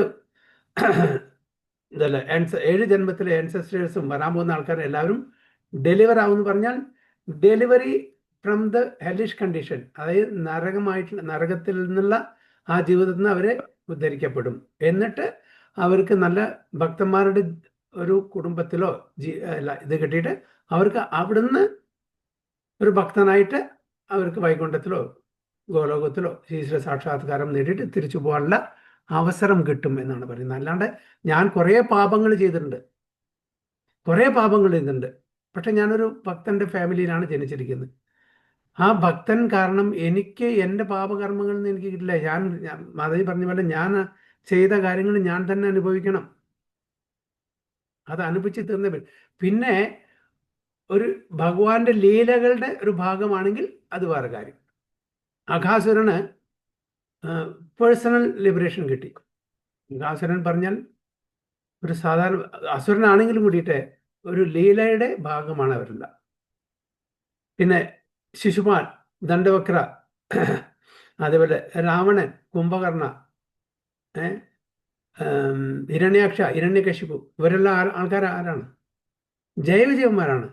അപ്പൊ ഇവരെല്ലാം ഭഗവാന്റെ ലീലകളുടെ ഭാഗമായിട്ട് ഇവിടേക്ക് ഭഗവാൻ തന്നെ കൊണ്ടുവന്ന ആൾക്കാരാണ്. അപ്പൊ അവരുടെ ആ ഒരു ഉദാഹരണം പോലെയല്ല നമ്മൾ ഭഗവാന്റെ ലീലകളുടെ ഭാഗമല്ല, നമ്മൾ സാധാരണ ജനങ്ങളാണ്. അപ്പൊ അവർ മുഖേന നമുക്ക് അവരുടെ കൂടെ ലീലകൾ ചെയ്തിട്ട് നമുക്ക് ഓരോ പാഠങ്ങൾ പഠിപ്പിച്ചു തരാനാണ് ഭഗവാൻ ചെയ്യുന്നത്. അപ്പൊ ശിശുപാലൻ പോയി, ഓക്കെ, അഘാസുരൻ പോയി, പൂതന പോയി, ഇല്ലേ, രാവണൻ പോയി, കുംഭകർണൻ പോയി, എല്ലാം പോയി. അവരെല്ലാം അസുരന്മാരുണ്ട്. എന്നിട്ട് അവർക്ക് പോകുന്നുണ്ടെങ്കിൽ എനിക്കെന്നും കൂടെ പൊക്കൂടാ ചോദിച്ചാൽ എന്താണ് കാരണം? ഞാനും കംസൻ 24 മണിക്കൂറും ഭഗവാനെ ഓർത്തിരുന്നു. ഫേവറബിൾ ആയിട്ടല്ല, അൺഫേവറബിൾ ആയിട്ടെന്ന് മാത്രം, അല്ലേ? ഫേവറബിൾ ആയിട്ടല്ല, ശിശുപാലനും ഫേവറബിൾ ആയിട്ടല്ല, പക്ഷേ 24 മണിക്കൂറും ഭഗവാനെ സ്മരിച്ചിരുന്നു. പിന്നെ അതല്ല, അവരാണെന്ന് കൂടി നമ്മൾ മനസ്സിലാക്കണം. നമ്മൾ അങ്ങനത്തെ ആൾക്കാരാണോ? അല്ലേ? അല്ല. അങ്ങനത്തെ നമ്മളെപ്പോലുള്ള ആൾക്കാർക്ക് ഭഗവാന്റെ ലീലയിൽ പങ്കെടുക്കാൻ പറ്റുമോ? ഇല്ല, ഒരിക്കലും പങ്കെടുക്കാൻ പറ്റില്ല. അപ്പൊ അത്രയും വലിയ ആൾക്കാരാണ് ഭഗവാന്റെ കൂടെ. ഈവൻ ധൃതരാഷ്ട്രൻ, നമ്മൾ ഒരു വില്ലൻ കഥാപാത്രമാണെങ്കിലും കൂടിയിട്ട്, പക്ഷെ ധൃതരാഷ്ട്രനും ഭഗവാനെ കാണാനുള്ള, ആ ഭഗവാന്റെ സമയത്ത് ജീവിക്കാനുള്ള ഒരു അവസരം കിട്ടുമ്പോൾ, ധൃതരാഷ്ട്രൻ ഒരു സാധാരണ വ്യക്തിയല്ല, ദുര്യോധന ഒരു സാധാരണ വ്യക്തിയല്ല, കർണൻ ഒരു സാധാരണ വ്യക്തിയല്ല. ഭഗവാന്റെ സമയത്ത് ഭഗവാന്റെ കൂടെ ലീലകളിൽ പങ്കെടുക്കാന്ന് പറഞ്ഞാൽ അവർ സാധാരണ വ്യക്തികളല്ല. അത് നമ്മൾ മനസ്സിലാക്കണം. അപ്പോൾ ഇതെല്ലാം ലീലകളുടെ ഭാഗമാണ്. ഓക്കെ, ഭഗവാൻ ലീലകൾ കളിക്കാൻ വേണ്ടിയിട്ട് തൻ്റെ വേണ്ടപ്പെട്ട ആൾക്കാരെ ശത്രുപക്ഷത്തും സ്വന്തം പക്ഷത്തും വില്ലനായിട്ടും എല്ലാം കഥാപാത്രങ്ങളും എല്ലാ ക്യാരക്ടറിലും അവിടെ കൊടുത്തു നിർത്തി അവര് ഈ ലീലകൾ സാധാരണ ജനങ്ങൾ, നമ്മളെ പോലുള്ള സാധാരണ ജനങ്ങൾക്ക് പല ഗുണപാഠങ്ങളും പഠിപ്പിച്ചു തരാണ് ചെയ്യുന്നത്. ഓക്കെ, സോ ഓക്കെ ക്ലിയർ ആയി മാജി? ക്ലിയർ ആയി പ്രഭുജി, ക്ലിയർ ആയി. താങ്ക് യു പ്രഭുജി, പ്രണാമം. അപ്പോൾ ഈ വർണ്ണാശ്രമധർമ്മം നമ്മളെ കൊണ്ട് എത്തിക്കുന്ന എവിടേക്കായിരിക്കണം? തിരിച്ച് ഭഗവത് ധാമിലേക്ക് പോകാനുള്ള ഒരു വ്യവസ്ഥ, ഒരു process. So that's a routine division of life. But persons like Dhritarashtra, even at their very ripened age, want to stay home, even in a degraded condition of accepting charity from enemies. Vidura wanted to point out this out and impressed upon him that it was better to die like his sons than accept such humiliating charity. ഇങ്ങനെ ഈ മറ്റുള്ളവരുടെ ഔദാര്യത്തിൽ ജീവിക്കുന്നതിനേക്കാളും better എന്താണ്? മരിക്കുകയാണ്. ഇങ്ങനെ ജീവിച്ചിട്ടൊരു കാര്യമില്ല. എന്തിനാണ് ഈ ജീവിതം? 5,000 years ago there was one Dhritarashtra, but at the present moment there are Dhritarashtras in every home. ഇതാണ് നമ്മൾ മനസ്സിലാക്കുന്നത്. അതായത് 5000 വർഷം മുമ്പേ ഒരു ധൃതരാഷ്ട്ര ഉണ്ടായിരുന്നുള്ളൂ. ഇന്ന് നമ്മളെ thousands of Dhritarashtras in every home ധൃതരാഷ്ട്രന്മാരെ കാരണം നമ്മൾ ഇൻവാലിഡ് ആയാൽ, നമ്മളെ മറ്റുള്ളവരെ ആശ്രയിച്ച് ജീവിക്കേണ്ട സമയം വന്നാൽ നമ്മൾ അവിടുന്ന് പതുക്കെ സ്ഥലം കാലിയാക്കണം. ഒരു വീട്ടിൽ ഒരു വിരുന്ന് പോയാൽ 3 ദിവസം 4 ദിവസമൊക്കെ നമുക്ക് നല്ല ട്രീറ്റ്മെന്റ് കിട്ടും. അത് കഴിഞ്ഞാൽ എന്തായി? എപ്പോഴാണ് ഇവർ പോകുന്നത്? അവരുടെ പ്രൈവസി നഷ്ടപ്പെടുന്നു. ആർക്കും ആഗ്രഹമില്ല നമ്മൾ കണ്ടിന്യൂ എന്ന്. ഒരു 3 ദിവസം 4 ദിവസമൊക്കെ ഓക്കെ, അതുവരെയൊക്കെ ക്ഷമിക്കും, അതുവരെയൊക്കെ നന്നായിട്ട് ട്രീറ്റ് ചെയ്യും. അത് കഴിഞ്ഞാൽ എന്താണ്? എല്ലാവരും സ്വഭാവം മാറും. അപ്പോൾ എവിടെ നമ്മളെ ഒരു അധികപ്പറ്റാവുന്നു അവിടെ നമ്മൾ നിൽക്കാൻ പറ്റില്ല. അപ്പം നമ്മൾ സ്വന്തം കാലിൽ നിൽക്കാൻ പറ്റില്ലെങ്കിൽ നമ്മൾ ഇൻവാലിഡിറ്റി, ആ വൃദ്ധാവസ്ഥയിൽ നമ്മളെ എന്താണ് ഇതെന്നെല്ലാം വിട്ട് നമ്മളും ഭഗവാന്റെ കാര്യങ്ങളായിട്ട് കൂടുതൽ ഭഗവാന്റെ കാര്യങ്ങളിൽ ഏർപ്പെട്ട് ജീവിക്കുമ്പോൾ നമുക്ക് യാതൊരു പ്രശ്നം വരില്ല. നേരെ മറിച്ച് വീണ്ടും നമ്മൾ ഭൗതിക തലത്തിലുള്ള ഇന്ദ്രിയ തൃപ്തിക്ക് വേണ്ടിയിട്ടും മറ്റുള്ള ഗൃഹഭരണത്തിൻ്റെ ആ കാര്യങ്ങളും ഏർപ്പെട്ട് ജീവിക്കുകയാണെങ്കിൽ നമുക്ക് ഇതേ അവസ്ഥ വരും. മറ്റുള്ളവർ പറയുന്നത് കേൾക്കേണ്ടി വരും, മറ്റുള്ളവരുടെ ഹ്യൂമിലിയേഷൻ നമ്മളത് സഹിക്കേണ്ടി വരും. അപ്പോൾ അതുകൊണ്ട് നമ്മളെന്താണ്, നമ്മുടെ ബുദ്ധി ഉപയോഗിച്ചിട്ട് നമ്മൾ പതുക്കെ ഒതുങ്ങിക്കൂടണം. ഗൃഹസ്ഥാശ്രമത്തിൽ നിന്ന് വാനപ്രസ്ഥാശ്രമത്തിലേക്കും പിന്നെ സന്യാസത്തിലേക്കും. അപ്പോൾ ഇത് രണ്ടും ഈ കലികാലത്തിൽ ഈസി അല്ല. അതായത് നമ്മുടെ വീട് വിട്ട് നമുക്ക് വാനപ്രസ്ഥത്തിലേക്ക് വനത്തിലേക്ക് പോകാൻ പറ്റില്ല. പിന്നെ അതുപോലെ സന്യാസം ഈ കലികാലത്തിൽ റെക്കമെൻഡ് ചെയ്തിട്ടില്ല. അപ്പോൾ ഇതുകൊണ്ട് നമുക്ക് രണ്ടും പറ്റില്ല. അതുകൊണ്ട് തന്നെയാണ് നമ്മൾ ചെറുപ്പകാലം മുതൽക്കേ ഡിവോഷണൽ ആക്ടിവിറ്റീസിൽ പ്രാക്ടീസ് ചെയ്താൽ നമ്മളെന്തായാലും കൂടുതൽ സമയം ഡിവോഷണൽ ആക്ടിവിറ്റീസിൽ ഭക്തി സേവനത്തിൽ നമ്മൾ ജീവിക്കാൻ ശ്രമിച്ചാൽ നമുക്കൊരു പ്രശ്നമില്ല. കൂടുതൽ മറ്റുള്ളവരെ ആശ്രയിക്കാതെ ജീവിക്കുക. നമുക്ക് സമയം കളയാനും ബുദ്ധിമുട്ടില്ല. കാരണം ഭഗവത്ഗീത വായിക്കാം, ഭാഗവതം വായിക്കാം, സത്സംഗം ചെയ്യാം. നമ്മളുടെ കഴിവിനനുസരിച്ചിട്ട് ഓരോ കാര്യങ്ങൾ ചെയ്തു വയ്ക്കാം. അപ്പോൾ നമുക്ക് നമ്മളൊരു അധികപ്പെട്ടാവില്ല. മറ്റുള്ളവരുടെ മക്കളുടെ, കൊച്ചുമക്കളുടെ, മറ്റുള്ളവരുടെ ആ ജീവിതത്തിൽ നമ്മൾ അധികം ഇടപെടാതെ ജീവിക്കുക. എവിടെ സപ്പോർട്ട് ചെയ്യാൻ പറ്റുമോ ഡിവോഷണലി സപ്പോർട്ട് ചെയ്യുക, ഫിനാൻഷ്യലി സപ്പോർട്ട് ചെയ്യുക. അല്ലാണ്ട് നമ്മൾ അവർക്ക് ഒരു ബാധയാവാൻ പാടില്ല. അപ്പോഴാണ് കാണിച്ചാൽ ജനറേഷൻ ഗ്യാപ്പുണ്ട്. നമ്മളുടെ ചിന്താഗതി ഈ ഇപ്പോഴുള്ള ജനറേഷൻ്റെ ഇനി വരാൻ പോകുന്ന ജനറേഷൻ്റെ എല്ലാം ചിന്താഗതി എല്ലാം വ്യത്യാസമായിരിക്കും. അവരുടെ പ്രയോറിറ്റി വേറെ ആയിരിക്കും, നമ്മുടെ പ്രയോറിറ്റി വേറെയാണ്. അപ്പം നമ്മൾ പതുക്കെ പതുക്കെ ഡിറ്റാച്ച് ചെയ്യാം.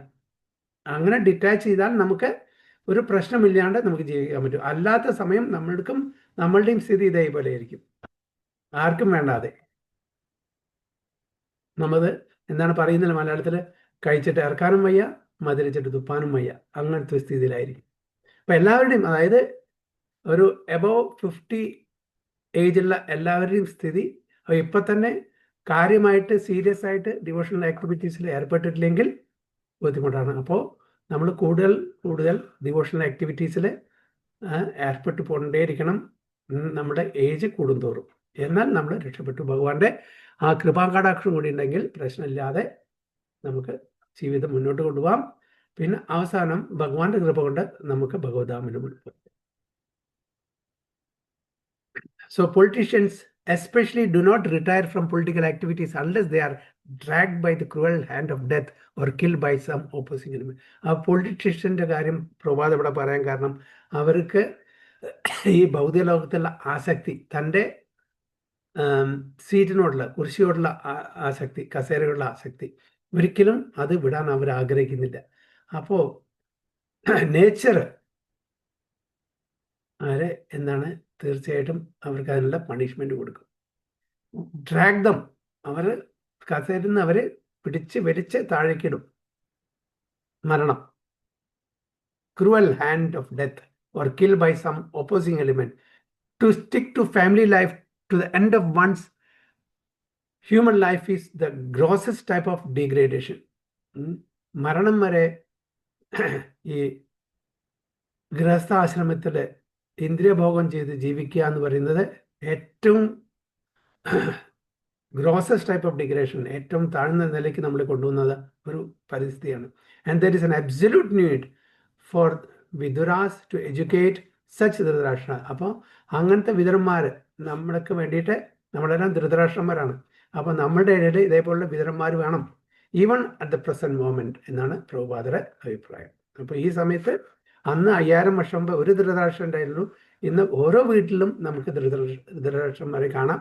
അപ്പോൾ അങ്ങനത്തെ ധൃതരാഷ്ട്രന്മാരെ ഉദ്ധരിക്കാൻ വേണ്ടിയിട്ട്, നല്ല വഴിയിലേക്ക് നയിക്കാൻ വേണ്ടിയിട്ട് ഒരുപാട് വിദുരന്മാരുടെ ആവശ്യമുണ്ട് എന്നാണ് പറയുന്നത്.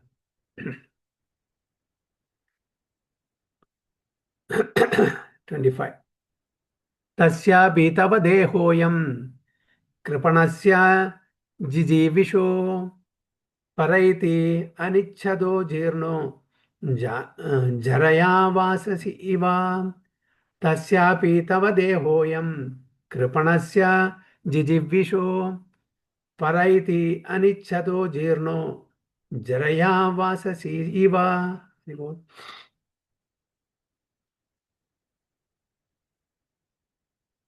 ഹരേ കൃഷ്ണ. ഹരേ കൃഷ്ണ പ്രഭുജി. ഹരേ കൃഷ്ണ.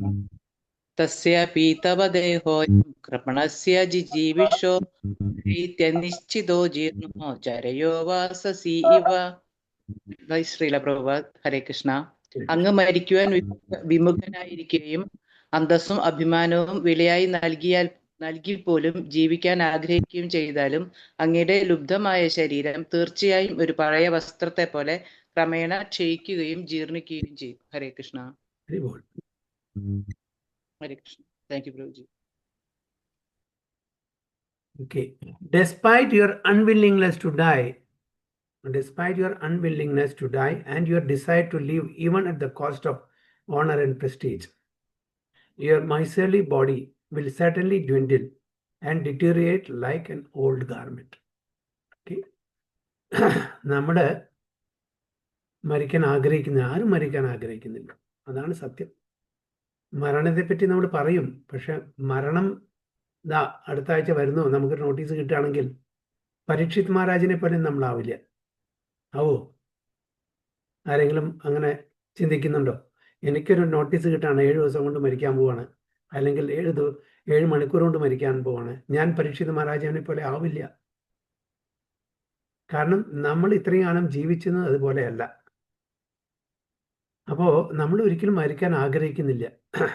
അത്രയും അറ്റാച്ച്ഡാണ് നമ്മൾ നമ്മുടെ ശരീരത്തിനോടും നമ്മളുടെ എക്സ്റ്റൻഷൻ ഓഫ് ബോഡിയോടും, അതായത് നമ്മളുടെ ബന്ധുമിത്രാദികളോടുള്ള എക്സ്റ്റൻഷൻസ്.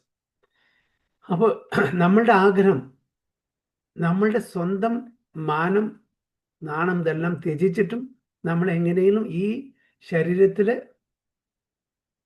നിലനിൽക്കാനേ ശ്രമിക്കുള്ളൂ. Even at the cost of honour and prestige. മൈസെലി ബോഡി പറഞ്ഞാൽ എല്ലാം ക്ഷീണിച്ചു കഴിഞ്ഞു, ഒരു ഉപയോഗമില്ല അതിനെ കൊണ്ടത്. സ്വന്തം ഉപയോഗമില്ല, മറ്റുള്ളവർക്കും ഉപയോഗമില്ല. എന്താ ജീവിച്ചിട്ട് കാര്യം? Will certainly dwindle and deteriorate like an old garment. അപ്പോൾ ജനിച്ചു കഴിഞ്ഞാൽ മരണമുണ്ട് അല്ലേ? അതിൻ്റെ ഇടയിൽ ജരാവ്യാധി, തീർച്ചയായിട്ടും ഇതെല്ലാം നമ്മൾ ചെയ്യും. അപ്പോൾ ഷഡ് പരിണാമം നമ്മൾ പഠിച്ചിട്ടുണ്ട് അല്ലേ? എന്താണ് ഷഡ് പരിണാമം? ജനിക്കുന്നു, വളരുന്നു, സ്ഥിതി ചെയ്യുന്നു, പ്രത്യുൽപാദനം ചെയ്യുന്നു, മരിക്കുന്നതിന് മുമ്പേ dwindle, ക്ഷീണിക്കുന്നു. ഓക്കെ, അങ്ങനെ ജനിച്ചു കഴിഞ്ഞാൽ ഇത് കൂടെ നമ്മൾ പോകണം. ഈ ഷഡ് പരിണാമം എല്ലാവർക്കും ഉള്ളതാണ്, എല്ലാ ജീവജാലങ്ങൾക്കും അല്ലേ? അപ്പോൾ അതുകൊണ്ട് നമ്മൾ ഈ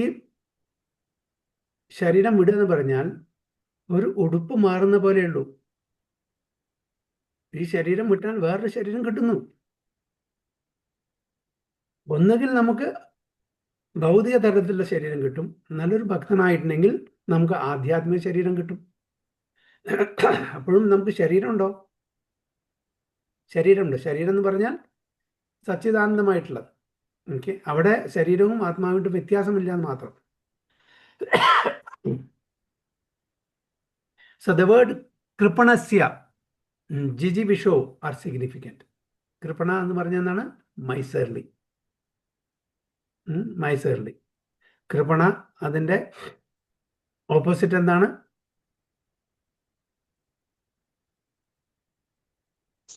ബ്രാഹ്മണർ അല്ലെങ്കിൽ മഹാത്മ.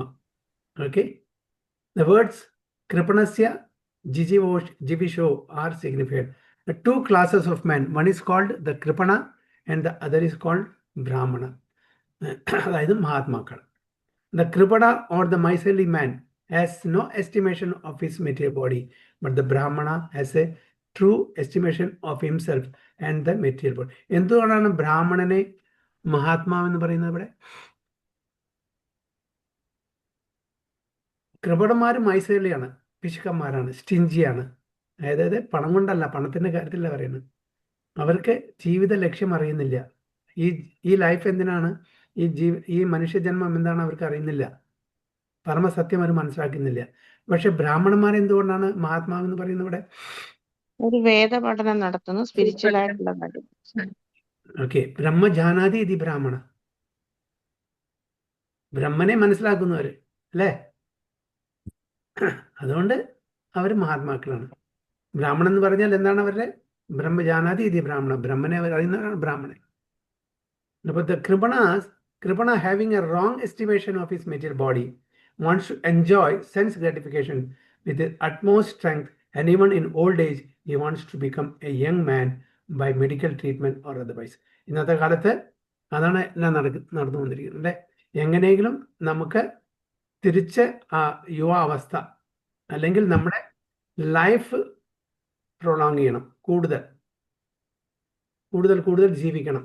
ഓക്കെ, കൂടുതൽ ജീവിക്കാൻ ഉള്ള ഒരു അവസരം ഉണ്ടെങ്കിൽ കുഴപ്പമില്ല, പക്ഷെ അത് മീനിങ് ഫുൾ ആയിരിക്കണം. ഓക്കെ, വ്യാധി ഇല്ലാത്ത ജീവിതമാണെങ്കിൽ ഓക്കെ, പക്ഷെ അതിനെന്താ ഗ്യാരണ്ടി? നമ്മൾ 150 വർഷം ജീവിക്കാനുള്ള ഒരു പ്രൊവിഷൻ ഉണ്ട്. പക്ഷേ 80 വയസ്സ് മുതൽ 150 വയസ്സ് വരെ നമ്മളുടെ ജീവിതം, നമ്മളുടെ ഇന്ദ്രിയങ്ങളും നമ്മളുടെ അംഗങ്ങളും ഒന്നും നമ്മളുടെ അധീനത്തിലല്ല. അങ്ങനെ ജീവിച്ചിട്ട് എന്താ കാര്യം? ഇപ്പം നമ്മുടെ വെന്റിലേറ്ററിൽ ജീവിക്കുകയാണ് ഒരു 20 വർഷം, ജീവിച്ചിട്ടുള്ള കാര്യമുണ്ടോ? അങ്ങനത്തെ ജീവിതം കൊണ്ട് എന്താ കാര്യം എന്ന് ചോദിക്കുന്നത്? അപ്പോൾ നമുക്ക് അതായത് നമുക്ക് ശക്തിയില്ല, നമ്മളുടെ അവയവങ്ങൾ, നമ്മളുടെ അംഗങ്ങൾക്ക് യാതൊരു ശക്തിയില്ല, നമ്മളുടെ മെമ്മറി പവർ ഇല്ല, നമുക്ക് കണ്ണ് കാണില്ല, ചെവി കേൾക്കില്ല, സംസാരിക്കാൻ പറ്റില്ല. അങ്ങനെ അപ്പോൾ 150 വർഷമല്ല 200 വർഷം ചെയ്തിട്ട് ഒരു കാര്യമില്ല. അപ്പം 150 വർഷം ജീവിക്കണമെങ്കിൽ ആ ലൈഫ് മീനിങ് ഫുൾ ആയിരിക്കണം. അത് മാത്രമല്ല ഇതിന് ഗ്യാരണ്ടി വേണം. അതായത് നമ്മൾക്ക് ജരാവ്യാധി വരാതെ നമ്മളുടെ എല്ലാം പെർഫെക്റ്റ് ആയിട്ട് നമുക്ക് ജീവിക്കാൻ പറ്റുമെങ്കിൽ ഓക്കെ, സ്റ്റിൽ ഓക്കെ. അല്ലാണ്ട് 150 വർഷം ജീവിച്ചിട്ട് കാര്യം, വൃദ്ധാവസ്ഥ ആയിട്ട് ജീവിച്ചിട്ട് എന്താ കാര്യം? ഒരു കാര്യമില്ല. അപ്പം even at the old age also നമ്മളുടെ ഇന്ദ്രിയങ്ങൾ അപ്പോഴും എന്താണ്, ഇന്ദ്രിയ ഭോഗത്തിന് വേണ്ടി ശ്രമിക്കുന്നു. Even in the old age he wants to become a young man and medical treatment or otherwise. അപ്പോൾ ഇന്നത്തെ കാലത്തെ മെഡിക്കൽ ഇൻഡസ്ട്രി അല്ല അങ്ങനെ. പക്ഷേ ബോഡി നമുക്ക് എങ്ങനെയെങ്കിലും കുറേ മേക്കപ്പും കാര്യങ്ങളും കോസ്മെറ്റിക്സും ഒക്കെ വിട്ട് നമുക്ക്, പക്ഷേ നമ്മുടെ മനസ്സ് ക്ഷീണിച്ചു പോയി, ഉൾബലമില്ല എന്നൊരു കാര്യം. Dhritarashtra is addressed herein as a Kripana because without any estimation of his material body, he wants to live at any cost. തൻ്റെ ശരീരത്തിനെ കൊണ്ട് എന്ത് ചെയ്യാൻ പറ്റും, അതെല്ലാം ഇൻവാലിഡായി, അതൊന്നും മനസ്സിലാക്കിയതാണ് ധൃതരാഷ്ട്രൻ ഇനിയും ജീവിക്കാൻ ആഗ്രഹിക്കുന്നത്. Vithura is trying to open his eyes to see that he cannot live more than his term and that he must prepare for death. ഇതാണ് വിതുരൻ അവിടെ വന്നിരിക്കുന്നത്. അതായത് അവനവന് സാങ്ഷൻ ചെയ്തിട്ടുണ്ട് ആ സമയത്തിലും ഉപരിയായിട്ട് ഒരു നിമിഷം കൂടി നമുക്ക് ജീവിക്കാൻ പറ്റില്ല. So you have to prepare at least now. It's already late, better late than never. So prepare for death. Since death is inevitable, why should he accept such a humiliating position for living? It is better to take the right path even at the risk of death. Human life is meant for finishing all kinds of miseries of material existence, and life should be so regulated that one can achieve the desired goal. അപ്പോൾ നമ്മളുടെ ഒരു regulated ലൈഫിലൂടെ നമുക്ക് എല്ലാത്തിനും regulation വേണം. മിംസിക്കലി ജീവിക്കാൻ പാടില്ല. എന്നാൽ മാത്രമേ നമ്മൾ ആഗ്രഹിക്കുന്ന ആ ലക്ഷ്യത്തിൽ എത്താൻ പറ്റുള്ളൂ. Dhritarashtra, due to his wrong conception of life, had already spoiled 80% of his achieved energy. So it behooved him to utilize the remaining days of his miserly life for the ultimate good. Such a life is called miserly because one cannot properly utilize the assets of the human form of life. അപ്പോൾ ഈ മനുഷ്യ ജീവിതം അത് ശരിക്കും ഉപയോഗിച്ചിട്ടില്ലെങ്കിൽ തീർച്ചയായിട്ടും വേസ്റ്റാണ്. Okay, വീണ്ടും നമുക്ക് ജന്മം എടുക്കേണ്ടി വരും, വീണ്ടും ജനിക്കേണ്ടി വരും. Only by good luck does such a miserly man meet a self-realized soul like Vidura, and by his instruction gets rid of the nuisance of material existence. അപ്പോൾ നമുക്ക് ഭാഗ്യം കൊണ്ട് മാത്രമാണ് ഇങ്ങനത്തെ ഗുരുജനങ്ങളുടെ ആ ഒരു അസോസിയേഷൻ, സമ്പർക്കം കിട്ടുള്ളൂ. അപ്പോൾ ആർക്കാണോ ഇങ്ങനെ നല്ല ഗുരുജനങ്ങളുടെ ആ ഒരു അസോസിയേഷൻ കിട്ടുന്നത് അവരെല്ലാം ഭാഗ്യവന്മാരാണ്.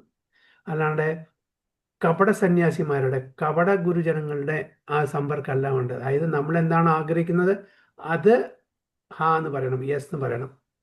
അങ്ങനത്തെ സ്യൂഡോ ഗുരുസ് അവരുടെ പോക്കറ്റ് നിറഞ്ഞുകൊണ്ടിരിക്കണം. അപ്പോൾ അവർ നിങ്ങൾ എന്ത് വേണമെങ്കിൽ ചെയ്തോളൂ, ഞാൻ നിങ്ങളെ അനുഗ്രഹിക്കുന്നുണ്ട്, ഞാൻ അനുഗ്രഹിച്ചുകൊണ്ടിരിക്കുക, എൻ്റെ പോക്കറ്റ് നിറച്ചുകൊണ്ടേ ഇരിക്കുക, വേണ്ട പോലെ ഞാൻ അനുഗ്രഹിക്കാം നിങ്ങളുടെ ഇന്ദ്രിയ തൃപ്തിക്ക് വേണ്ടിയിട്ട്. അങ്ങനത്തെ ഗുരു അല്ല വേണ്ടത്. ഗൗരകിഷോർ ബാബാജി മഹാരാജ്, അദ്ദേഹത്തിൻ്റെ അടുത്ത് എപ്പോഴും ഒരാൾ വന്നിട്ട്, മഹാരാജ് എനിക്ക് കൃപ തരണേ, എനിക്ക് കൃപ തരണേ, എന്നോട് കരുണ കാണിക്കണേ, വീണ്ടും വീണ്ടും വീണ്ടും വീണ്ടും എന്നെ നമസ്കരിച്ച് പറയാണ്. അപ്പോൾ മഹാരാജിന് മനസ്സിലായി ഗൗരകിഷോർ ആരാണ്. ഗൗരകിഷോർ ബാബാജി മഹാരാജ് ഭക്തിസിദ്ധാന്ത സരസ്വതി ഗോസ്വാമി മഹാരാജിൻ്റെ അച്ഛൻ. നമുക്ക് കൃപ വേണം. അപ്പം എന്ത് ചെയ്തു, അദ്ദേഹം ഒരു കൗപ്പീൻ എടുത്തു കൊടുത്തു. ഇതാണ് എൻ്റെ കൃപ. എന്താണ് അർത്ഥം? എന്താണ് അർത്ഥം? കൗപീനം എന്ന് പറഞ്ഞാൽ മനസ്സിലായില്ലേ എന്താണെന്ന്? എന്തുകൊണ്ടാണ്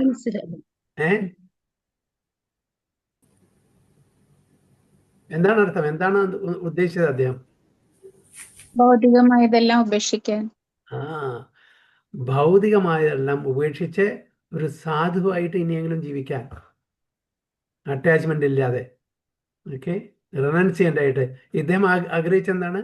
തൻ്റെ ബിസിനസ് വളരണം, തൻ്റെ പാലസ് വളരണം, അത് വളരണം, അതാണ് ആഗ്രഹിച്ചത്. ഇവിടെ അദ്ദേഹം കൊടുത്തെന്താണ്? ഇനിയെങ്കിലും ആ ബുദ്ധിസ്ഥിരതയിൽ വരൂ, ഇതെല്ലാം ഉപേക്ഷിച്ചിട്ട് ഡിവോഷണൽ ആക്ടിവിറ്റീസ് വരും. അതാണ് എനിക്ക് തരാൻ പറ്റുന്ന ഏറ്റവും വലിയ കരുണ. ഇതിലപ്പുറത്തെ കരുണ എനിക്ക് തരാൻ പറ്റില്ല. ഇദ്ദേഹം അവിടുന്ന് ഓടി, അവിടെ കൗപ്പീനെ വിട്ടിട്ട് ഓടി. അപ്പൊ സാധു ഒരിക്കലും തൻ്റെ ഇന്ദ്രിയ തൃപ്തി കൂട്ടിത്തരാൻ വേണ്ടിയിട്ട് ശ്രമിക്കില്ല. അവര് നമ്മളെ ഇന്ദ്രിയ തൃപ്തിയിൽ നിന്നും അവിടുന്ന് തിരിച്ച് ആധ്യാത്മികതയിലേക്ക് കൊണ്ടുവരാൻ ശ്രമിക്കുക. അതാണ് മനസ്സിലാക്കേണ്ടത്. അപ്പോൾ സാധു പറഞ്ഞാൽ, ഗുരു പറഞ്ഞാൽ ഹെവി. ഗുരു വാക്കിന്റെ അർത്ഥം തന്നെ ഹെവി, ചസ്റ്റൈസ് ചെയ്യും. Just like a very sharp sword, വളരെ മൂർച്ചയുള്ള ഒരു വാളിനെ പോലെ ഇരിക്കണം. അതാണ് ഇവിടെ വിതുരരുടെ റോള്. ഹരേ കൃഷ്ണ. വാഞ്ചാകൽപതരുഭ്യശ്ച കൃപാസിന്ധുഭ്യവച പതിതാനാം പാവനേഭ്യോ വൈഷ്ണവേഭ്യോ നമോ നമഃ. അനंत कोटि वैष्णव की जय. श्री प्रभुपाद जय. गुरु महाराज की जय. ओ प्रेमानंद. हरि हरि बोल. हरे कृष्ण प्रभु जी प्रणाम. हरे कृष्ण प्रभु जी प्रणामम.